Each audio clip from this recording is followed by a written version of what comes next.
Hey, Everyone here? go. All right, I'm Rachel, Marcus Proctor. Kyle. John. and our chapter was on symphony.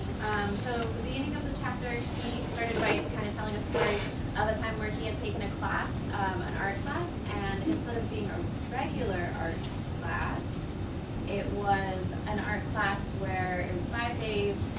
It was based on a book called Drawing on the Right Side of the Brain, and the first thing that they had to do was draw themselves, and he found himself drawing symbols of what he imagined his face to be. So like the lips aren't actually what his lips look like. The nose is nothing like what his nose really looks like. So the instructor, one of the things that he repeated almost every single day was drawings largely about relationships. And so you're seeing the relationship between the shades of a skin or of anything like that. And so one of the things that they were told that they had to do was flip a famous painting upside down and draw the painting. The reason why they did that was because when your left side of your brain doesn't know what the right side of the brain is doing, it gives you the opportunity to think about relationships instead of the actual things that you're seeing, so that it makes it a little bit easier for you to actually draw what's being seen.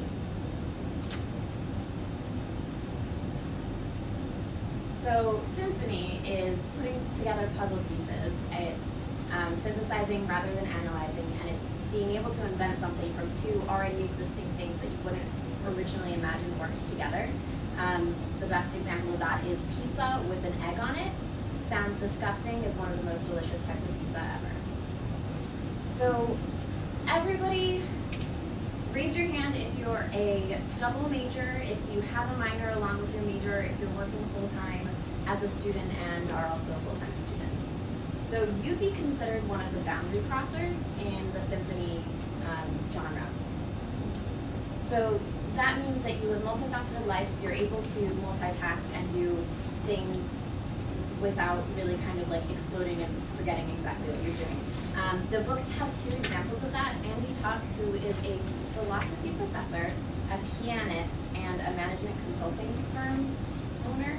And then also Gloria White Hammond, who is a pediatrician as well as a pastor in the town that she works. So that's the first of the three types of people that you are you can use symphony for. Marcus is going to go along and do the second two. So we have a video in the chapter, in the Inventor chapter, they talked about commercial of Hershey's and peanut butter. So play this. It's in there.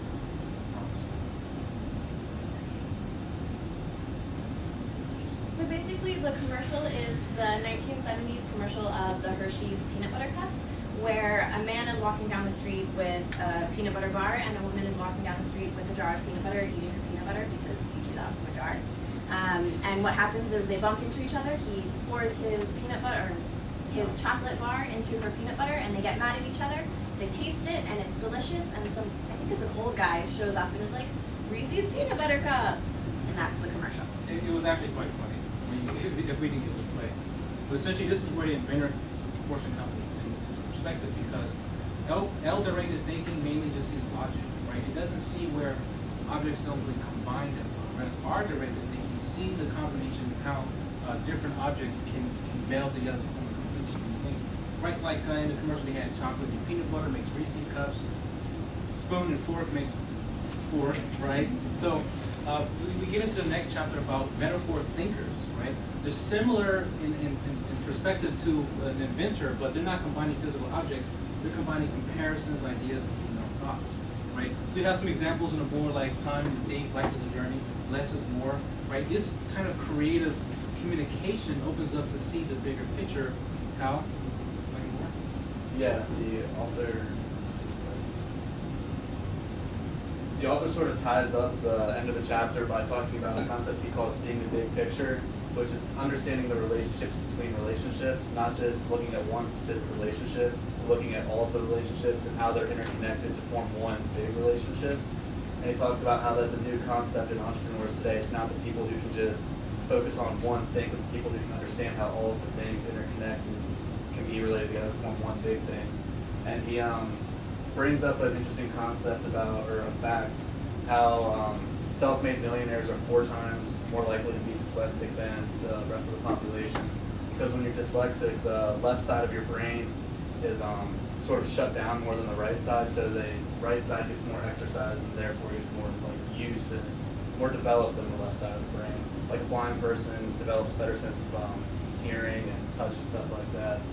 And he ended it by going back to his drawing, like the self-portrait we saw in the beginning, and talked about how after the 5-day class, the teacher showed him how to look at everything in relation to everything else. So he looked at his left eye in relation to his right eye, and then to his nose and his mouth, and sort of put it all in one big picture. And then there's his sketch on the final day, which, as you can see, is a lot different than his sketch on the first day of class. And John's going to talk about how we can apply these concepts in our everyday life. So, at the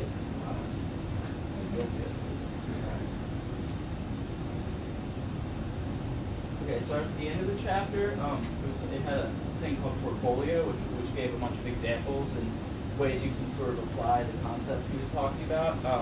And in the chapter, one of the main things he was talking about was bridging perspectives, which is what the whole drawing exercise kind of did, was that you had to look at it from a different perspective in order to get much better drawing abilities. And one thing it was talking about was that in music, hence the term symphony, it gave some examples of some famous symphonies, and it was talking about how the various symphonies that it gave examples of were innovative at the time, and one of them was the Surprise Symphony, which I think it's by Haydn, I don't really remember, but it's the one where all of a sudden it's really quiet and all of a sudden there's just like a big orchestral crash, and it displays the element of surprise in music, which wasn't really done before, and this was just a new and innovative thing at the time, and it just gave people a new perspective on things you could actually do with music.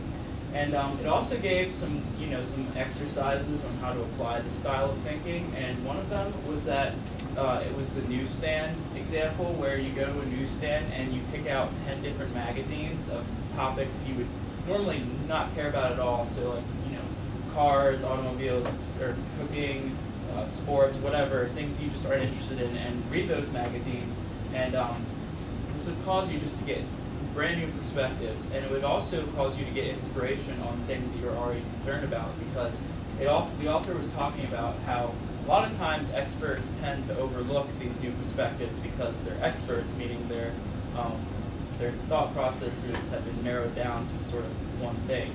And a lot of times people that aren't experts are the ones that come up with new ideas. So at the end, I think this is showing the applications is a great way to wrap up this topic.